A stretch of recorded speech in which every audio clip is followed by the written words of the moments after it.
Hello everyone, आप सभी का आपके अपने channel Kumar institute of English पे स्वागत है। आप लोग फटाफट जो है जुड़ जाइए और देखिए इस वीडियो में जो है ना आपको आज बहुत ही इंपॉर्टेंट चीज बताने वाले हैं।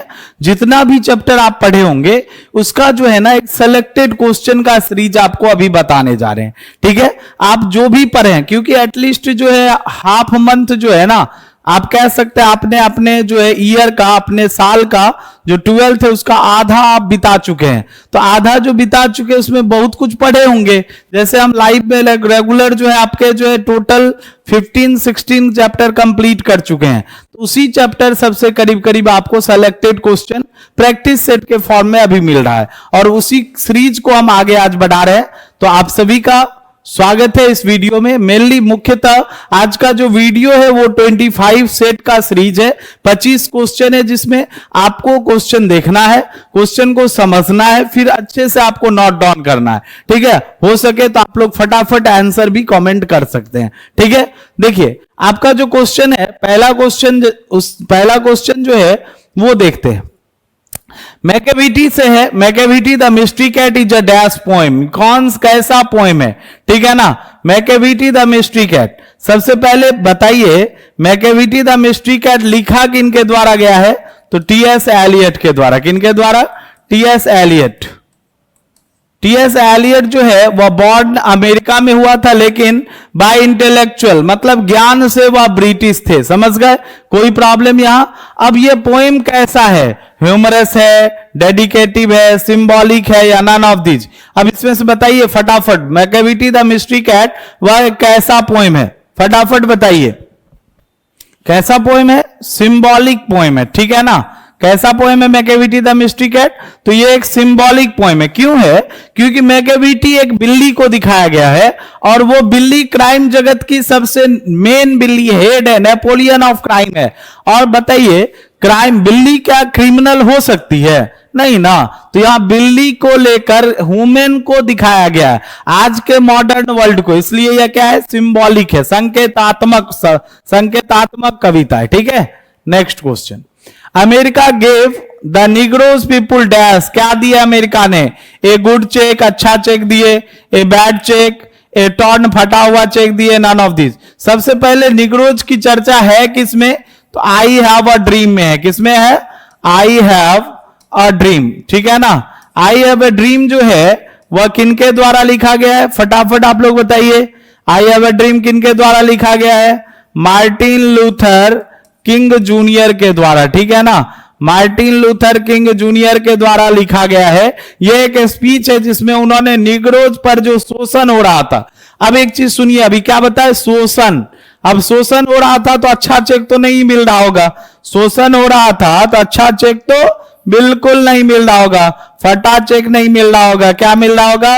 ए बैड चेक। ठीक है ना, और उन्हीं को शोषण से बचाने के लिए जो है ना मार्टिन लूथर किंग जूनियर एक भाषण दिए थे और उसी भाषण का हिस्सा है आई हैव अ ड्रीम, जो कहां से दिए थे? लिंकन मेमोरियल से। कहां से?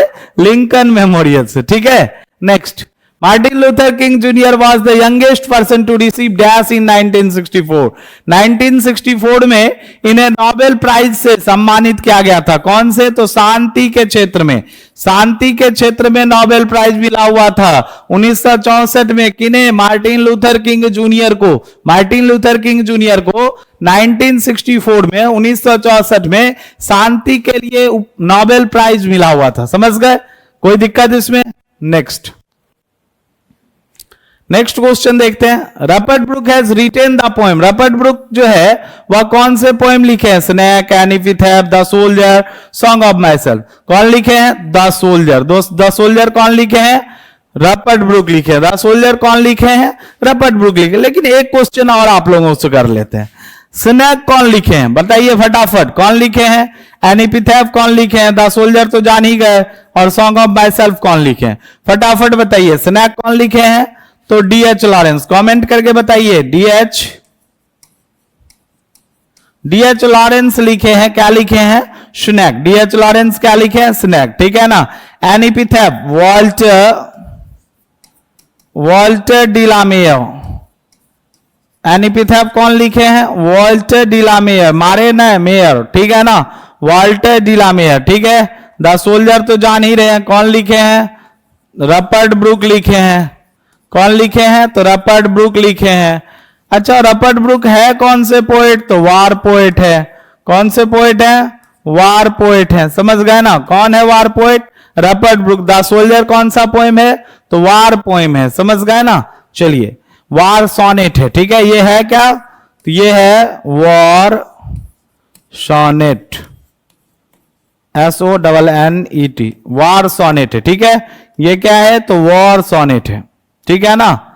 कौन सा है war sonnet? The soldier. Sonnet क्या होते हैं? 14 लाइन्स पोएम, ठीक है ना। सॉन्ग ऑफ माई सेल्फ कौन लिखा है? तो सॉन्ग ऑफ माई सेल्फ लिखे हैं वॉल्ट विटमन। वॉल्ट विटमन लिखे हैं song of myself. Walt Whitman क्या लिखे हैं? सॉन्ग ऑफ माई सेल्फ, ठीक है। नेक्स्ट चलते हैं। आई होप कि आप लोग अच्छे से समझ पा रहे होंगे। Macavity is outwardly dash, miserable, दयनीय, हेल्दी, स्वस्थ, अपीलिंग और रिस्पेक्टेबल। तो यहां क्या होगा? आप लोग बताइए फटाफट। यहां पे क्या होगा? रिस्पेक्टेबल। झूठी जो है ना, झूठी आदर जो है गुंडों को ही दिया जाता है, ठीक है। क्योंकि पता रहता है चोर डकैत सब कुछ भैया भैया ने कह के रखे ना, अगला जो है घर मेरा ही होगा, इसलिए उन्हें सब जगह, मैकेविटी को सब जगह क्या मिलता है? आदर मिलता है। समझ गए? सबको पता है मैकेविटी कौन है? क्रिमिनल है, ठीक है। Next, the speaker in the poem fire एमन स्वेयर्स, शपथ जो लिए थे वह कितनी बार शपथ लिए थे? फायर एमन के लेखक कौन है? पोएट कौन है? KN Daruwalla.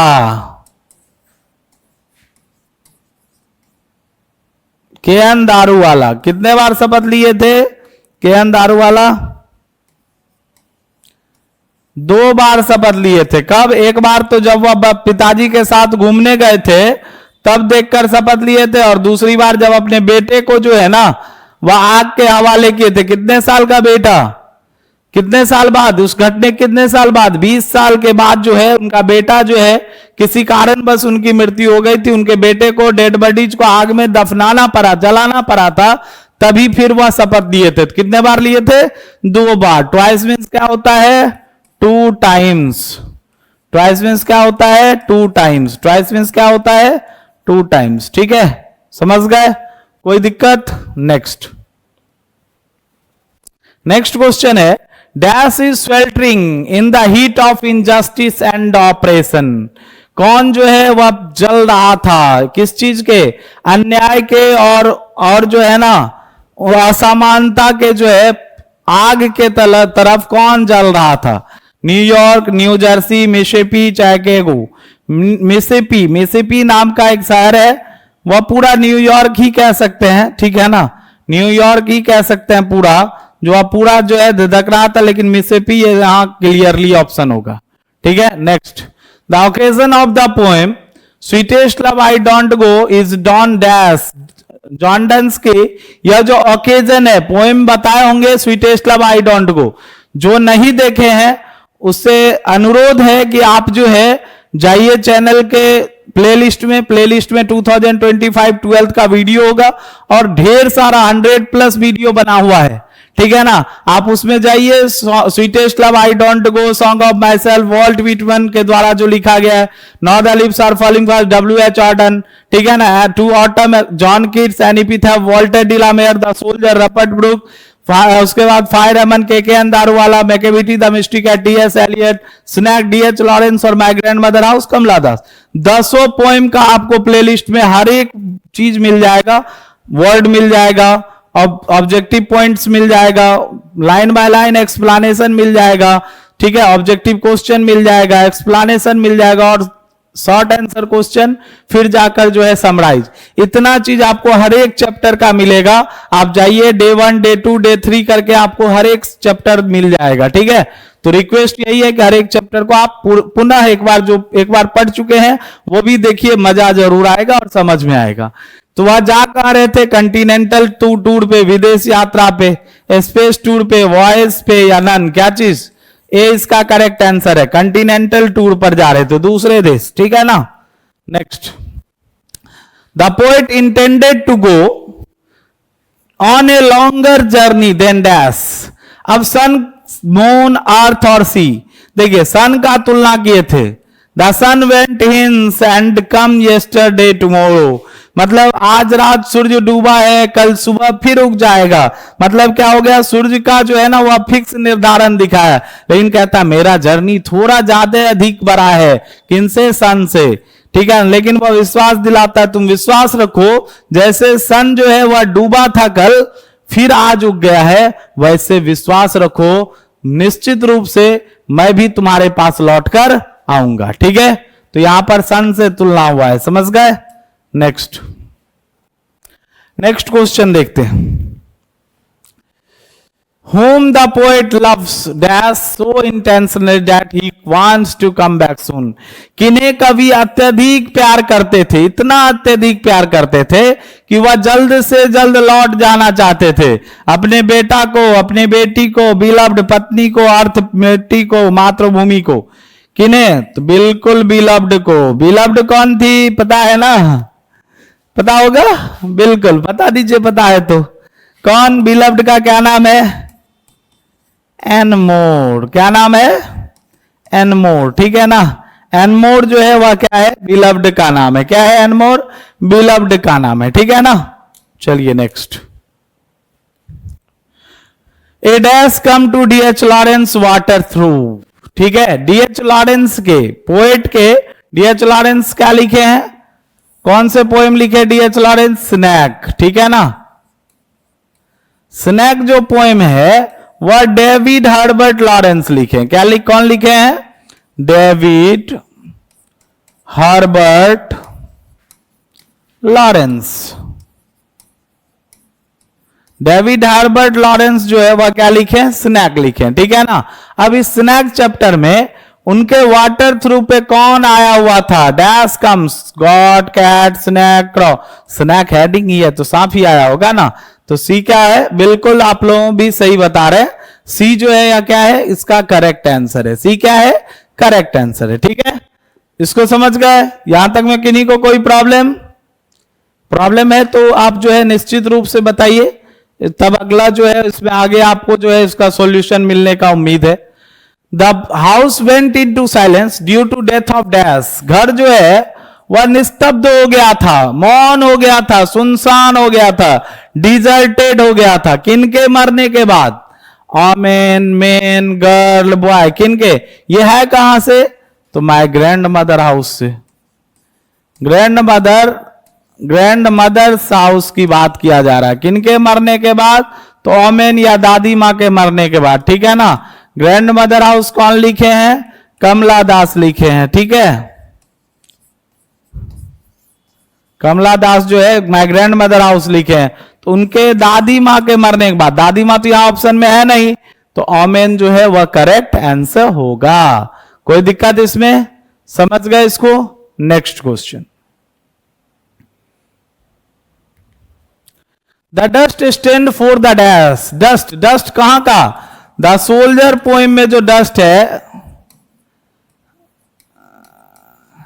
The soldier poem में, ठीक है। The dust home England born save made aware, ठीक है। तो इसमें डस्ट किसको दिखा रहा है, तो किसको, लीडर को तो नहीं दिखाएगा, टीचर को नहीं दिखाएगा, सोल्जर और फार्मर। तो क्या हो जाएगा, सी इसका करेक्ट आंसर होगा। सोल्जर के डेड बॉडी, सोल्जर जब दफनाया जाएगा ना या जलाया जाएगा ना, तो उनका जो मिट्टी है वो जो डस्ट बन जाएगा, उसी डस्ट की बात की जा रही है, ठीक है। तो यहां कौन सा हो गया, सोल्जर, समझ गए, कौन सा, सी ऑप्शन करेक्ट है, ठीक है। नेक्स्ट चलिए, आर्टिकल से है। आर्टिकल का सिंपल सा क्वेश्चन है, dash Ganga is dash sacred river. Dash Ganga, Ganga क्या है, name of river. Name of river, name of river के पहले रिवर, ओशियन, सी, इनके पहले जो है द लगता है। तो एक तो द क्लियर है, इसमें द होगा, तो ये ऑप्शन तो होगा नहीं, ये भी होगा नहीं। अब द खोजिए, एक द इसमें, एक इसमें। डैश सेक्रेट, सेक्रेट पवित्र, तो क्या हो जाएगा, ए। तो ए, द और ए, बी इसका करेक्ट आंसर है, ठीक है।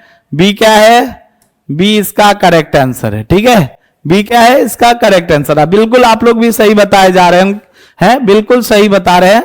और सही बताना भी चाहिए आपको, क्योंकि ये सबसे इजी टॉपिक है। और आपको बता दे, आर्टिकल से आपको 3, 4, 5 मार्क का जो है एटलीस्ट हर एक साल पूछा हुआ है, ठीक है, तो इसलिए ये इंपॉर्टेंट है। अगला, please give me dash cake that is on the table. क्या हो जाएगा? जो केक टेबल पे है ना, जो केक कहां है? टेबल पे रखा हुआ है, ठीक है ना। जो केक कहां है? टेबल पे रखा हुआ है, ठीक है। जो केक कहां है? टेबल पे रखा हुआ है, उसी केक के बारे में चर्चा है, ठीक है ना, उसी केक के बारे में चर्चा है, ठीक है। जो केक टेबल पे रखा हुआ है, केक क्या हो गया? डेफिनिट, तो क्या हो जाएगा? द इसका करेक्ट आंसर है, ए इसका करेक्ट ऑप्शन है, ठीक है ना, द होगा। समझ गए? कोई दिक्कत इसमें? ये क्वेश्चन इससे पहले भी प्रैक्टिस सेट में करवा चुके आप लोगों से, समझ गए? इसलिए आई होप कि आपको इसमें कोई भी तरह का, किसी भी तरह का कोई दिक्कत नहीं होगा। भारत इजमा होम किनके द्वारा लिखा गया है? भारत इजमा होम किनके द्वारा लिखा गया है? महात्मा गांधी तो नहीं लिखे हैं, जाकिर हुसैन, पर्ल्स असबाक, एचिवेट्स, तो डॉक्टर जाकिर हुसैन, ठीक है। अब इसमें और आप लोग थोड़ा थोड़ा बता दीजिए, तैयार है बताने के लिए?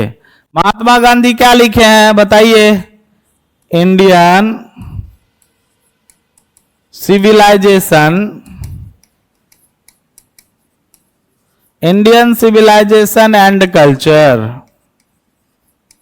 ठीक है। भारत इजमा होम कौन? इंडियन सिविलाइजेशन एंड कल्चर क्या कौन लिखे हैं? महात्मा गांधी। भारत इजमा होम तो जान ही रहे। पर्ल्स असबाक क्या लिखे हैं? पर्ल्स असबाक लिखे हैं A marriage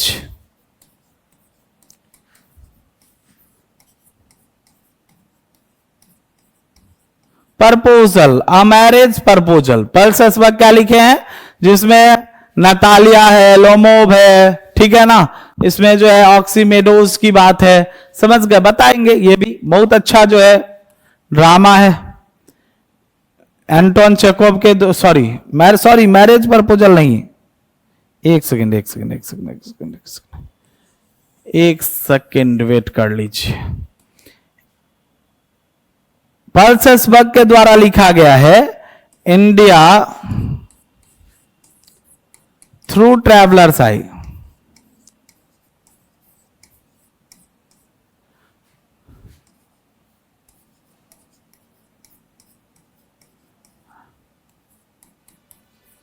ये मैरिज प्रपोजल लिखा गया एंटोन चेकोव, जो रशियन राइटर है, ठीक है। एचिवेट्स के द्वारा क्या लिखा गया है? The earth.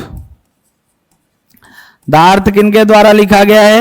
एचिवेट्स के द्वारा। द अर्थ किनके द्वारा लिखा गया है? एचिवेट्स के द्वारा। चलिए next, doctor Zakir Hussain died in, कब मरे थे? तो याद है, प्रेसिडेंट बने थे, याद है, प्रेसिडेंट बने थे, याद होगा। प्रेसिडेंट कब बने थे? तो 1967 में। कब तक रहे थे? 1969 तक। 1969 में इनकी मृत्यु हो गई थी, तो ये कब हो गया? 1969। बी इसका करेक्ट आंसर है, बी इसका क्या है? करेक्ट आंसर है, ठीक है। बी क्या है? Correct answer. कब बने थे राष्ट्रपति? 1963 में। राष्ट्रपति से पहले क्या थे? उपराष्ट्रपति, वाइस प्रेसिडेंट, ठीक है, ठीक है, बिल्कुल ठीक है। वाइस प्रेसिडेंट से पहले क्या थे? कमेंट करके बताइए, फटाफट बताइए। वाइस प्रेसिडेंट से पहले क्या थे? बिहार के गवर्नर ऑफ बिहार, बिहार के गवर्नर थे, ठीक है ना, राज्यपाल थे बिहार के, समझ गए? बिहार के राज्यपाल थे, ठीक है। नेक्स्ट, नानू काका वाज ऑथर्स डैश, ऑथर के लेखक के नानू काका क्या थे? क्या थे? ब्रदर, नाइबर्स, मैटरनल अंकल या फ्रेंड। लेखक के क्या थे नानू काका? तो बताए थे, कौन क्या थे? मामा जी। क्या थे? मामा जी। मैटरनल अंकल, मामा जी थे नानू काका। ये स्टोरी है कौन सा? A pinch of snuff. A pinch of snuff है, जो इनके द्वारा लिखा गया है, मनोहर मौलगांवकर, ठीक है, जिनके मामा है कौन? नानू काका। नानू काका कौन है उनके? मामा जी, मामा जी, ठीक है, मामा जी है नानू काका, समझ गए, कोई दिक्कत इसमें? Next, Nanu Kaka wrote a cheque for a dash, कितने रुपए का चेक लिखे थे? 1000, 100, 500, 10,000, कितने? 1000 का चेक लिखे थे और रखे कहां थे? ओल्ड कोर्ट में। कहां रखे थे? ओल्ड कोर्ट में। वो ओल्ड कोर्ट किनको दे दिए थे? धोबी को, और धोबी को देने के बाद वह कहां चले गए थे? सिक्का ऑटो डीलर गए थे, डीलर के पास, सिक्का ऑटो डीलर के पास गए थे, ठीक है ना, और वहीं पर धोबी हांफते हुए आया था, दौड़ते हुए, वह चेक लेकर, ठीक है। चलिए, इजी क्वेश्चन है ये इजी क्वेश्चन है। Martin Luther King Junior belongs to, कहां के है? तो यूएसए के, यूनाइटेड स्टेट ऑफ अमेरिका के, ठीक है ना, कहां के? अमेरिका के। तब तो निग्रोज के बारे में बात किए थे। अब्राहम लिंकन जो है, लिंकन मेमोरियल से वह भाषण दिए थे, और मिसिसिपी हो, चिकागो हो, या कहीं का अलग अलग जगह का हो, वह सब का जगह का जो है निग्रोज की बात किए थे, भलाई के, ठीक है। चलिए, यहां आर्टिकल है, I hope to be dash engineer, engineer, तो यहां क्या है? वॉवेल साउंड है, वॉवेल साउंड है, तो क्या हो जाएगा? एन लगेगा, बी इसका करेक्ट आंसर है, ठीक है ना। I hope to be an engineer, ठीक है। Next, according to Eliot, Macavity is dash of crime, Eliot के अनुसार से मैकेविटी क्राइम जगत का क्या है? हिटलर है, नेपोलियन है, अलेक्जेंडर है, या नन? क्या है? मैकेविटी। टीएस एलियट ने बताए हैं, टीएस एलियट अपने पोएम में बताए हैं कि मैकेविटी क्या है? तो नेपोलियन ऑफ क्राइम है। क्या है? नेपोलियन ऑफ क्राइम है, ठीक है ना, क्राइम जगत की नेपोलियन है। इसके दो एजेंट का नाम दिया गया, बताइए फटाफट, दो एजेंट का नाम क्या है? क्या है? मंगोजरीज और ग्रीडलबोन, मंगोजरीज और ग्रीडलबोन, समझ गए, मंगोजरीज और ग्रीडलबोन, ठीक है। Next, Eliot belongs to dash century, फटाफट बताइए, एलियट कौन से सेंचुरी से जुड़े हुए हैं? एलियट कौन से सेंचुरी के हैं? तो एलियट जो है 18 सेंचुरी के, 19 सेंचुरी के, 21st, बिल्कुल 20th सेंचुरी का सही है। 19वीं शताब्दी कौन है? जॉन किट्स हैं, ठीक है ना, जॉन किट्स 19वीं शताब्दी के हैं। टीएस एलियट जो है वह 20th सेंचुरी के है, ठीक है ना। इसे मॉडर्न पोएट कहा जाता है, मॉडर्न पोएट कहा जाता है। इसे क्या कहा जाता है? इसे रोमांटिक पोएट कहा जाता है, ठीक है। इसे कौन सा पोएट कहते हैं? रोमांटिक पोएट, और टीएस एलियट को मॉडर्न पोएट, ठीक है। चलिए, next question, the dash has become dumb to see the leafless bird, कौन जो है गूंगी हो गई थी? डम मीन्स गूंगा होना, ठीक है ना, पत्ते विहीन वृक्ष को देखकर कौन गूंगी हो गई थी? तो नाइटेंगल। कौन? बुलबुल जो पक्षी थी ना, जो उस वृक्ष पे रहती थी, जो वृक्ष उनका घर था, उस वृक्ष को दुखी देखकर मतलब उस अपने घर को टूटता देखकर सबसे ज्यादा कष्ट नाइटेंगल को ही हुआ था। और जो गाने वाली पक्षी है, सिंगिंग बर्ड है, वह गाना छोड़ दी थी। क्यों? क्योंकि वह दुख में साथ देना चाहती थी, किनका? वृक्ष का, ठीक है। Next, she is dash hour late, आवो क्या है? तो आ है तो वॉवेल साउंड, वॉवेल साउंड है तो क्या हो जाएगा? एन लग जाएगा, तो यहां क्या हो जाएगा? एन, ठीक है। बी इसका क्या है? करेक्ट आंसर है, ठीक है। नेक्स्ट, चलिए 25 क्वेश्चन का सेट था आपका। आज का 25 क्वेश्चन जो है यही कंप्लीट होता है, ठीक है। आई होप कि आपको मजा आया होगा और हर एक क्वेश्चन को आसानी से आप आसान भाषा में समझे होंगे, और हर एक चैप्टर जो भी क्वेश्चन आया होगा जिस चैप्टर से, उसका कहीं ना कहीं आपको रिव्यू भी मिला होगा, उसका चैप्टर के बारे में भी कुछ ना कुछ बताए होंगे। तो हमें पूरा विश्वास है कि आपको इस चैप्टर से, आज का इस सेशन से आपको बहुत ज्यादा बेनिफिट मिलने वाला है, क्योंकि इस टाइप का ही क्वेश्चन आपके बोर्ड एग्जाम में पूछे जाते हैं, ठीक है। इसलिए आप बने रहिए, आप चैनल से जुड़े रहिए हमेशा। आपके भलाई के लिए हम हमेशा आपके साथ हैं, और विश्वास दिलाते हैं आप टोटल ज्वाइन कर लीजिए एग्जाम से एक दिन पहले तक, तो इंग्लिश में मार्क कम नहीं आएगा, समझ गए। चलिए आज के लिए इतना ही। Bye everyone, take care of yourself and your family too. मिलते हैं नेक्स्ट वीडियो में जल्द।